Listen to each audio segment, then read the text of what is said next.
to the ITSM Practice Podcast.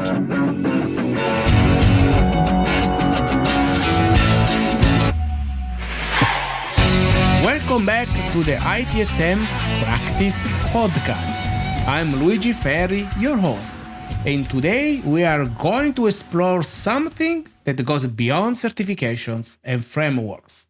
We are going to talk about what it really means to master IT service management. Now, place yourself here. You have collected certifications over the years: foundation, managing professional, strategic leader. You have passed exams, joined webinars, maybe even mentored a colleague or two. Your CV looks strong. Your profile gets likes.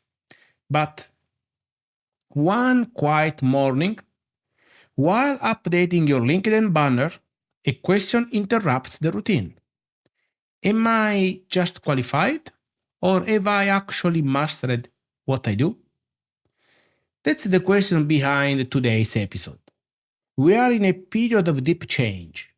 The IT world is not just technical anymore. It's strategic, fast-paced, and unpredictable. Frameworks like ITIL 4 have stepped up to meet this change.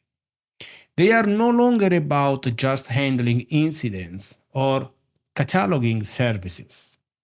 They are about shaping a culture, guiding digital decisions, and enabling outcomes. Yet here is the problem. Too many professionals still treat certifications as the end goals instead of the starting point.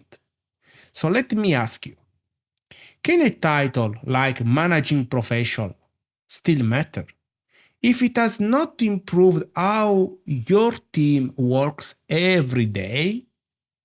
If the answer stings a little, you are not alone. And that's where the ITIL 4 Master comes in, not as a badge, but as a transformation. Let's walk through the heart of the ITIL 4 Master journey. It's not a single exam.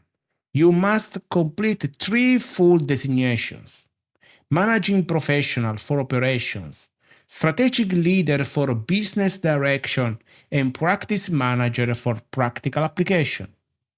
Each one builds a layer of understanding, and more importantly, a new kind of responsibility. Managing professional teaches you how services are delivered and improved. It's where most professionals start managing teams and tools. But is knowing how to run a service desk enough in a world full of automation? Strategic leader shift your thinking towards business strategy and digital positioning. You start understanding how IT supports not just operations, but long-term growth. So ask yourself, can you speak the language of the boardroom, not just the server room? Practice Manager dives into implementation. It's where theory meets the messy real world of processes, people, and priorities. And here is the real test. Can you adjust best practices without breaking the trust, speed, or compliance? The ITIL 4 Master is not about memorizing models. It's about proving that you can turn them into results. Here is where everything changes.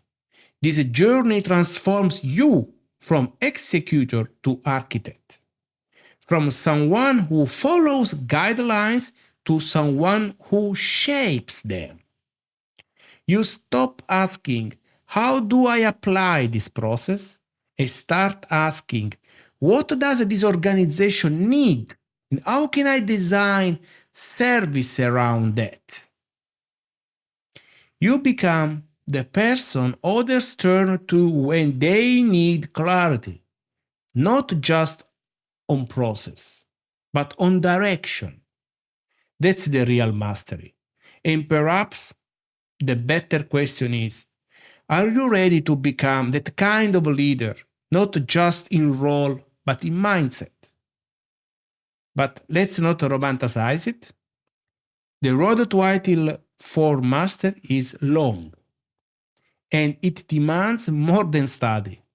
It asks for application, for setbacks, for negotiation with colleagues who resist change.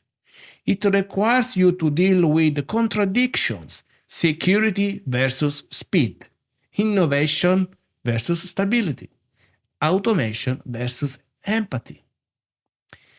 Here is the caution I want you to carry. Without lived experience, your knowledge won't stick. And without curiosity, even the best training will fade. So reflect on this. Do you want to be the smartest voice in the room or the one everyone trusts when things go wrong? Let's pause and collect what we have uncovered today. The ITIL for Master is the highest point in the ITIL journey. But it's not a point, it's a path. You must complete all three designations, MP, SL, and PM. Each teaches you a different dimensions of leadership. This role is about translating theory into trust, service, and business outcomes. It opens doors, elite communities, higher roles, stronger pay. But it also asks for real change, real growth, and real reflection. So here is my challenge to you. Don't just ask, what's next on the certification path? Ask, what's the next version of me this journey requires? Let's end with the quite tough questions. If your tools, frameworks, and policies were erased tomorrow, would your team still turn to you for clarity, vision, and guidance? If the answer is yes, you are already on the path to mastery. If the answer is no, then good, because now you know where to begin. If this episode helped you think differently about ITIL, service management, on your own journey, share it with your team, with a friend, with someone who is tired of just ticking boxes. And if you are already somewhere along the path to ITIL for Master, message me. Let's keep the conversation going. Because the real transformation starts when we talk like this. You'll find useful links in the episode description, resources that go deeper into ITIL for Master, certification path, and how to start or continue your journey. Take what resonates, pass it forward, and never stop reflecting. This was the ITSM Practice Podcast. I'm Luigi Ferri. Thank you for listening. Arrivederci.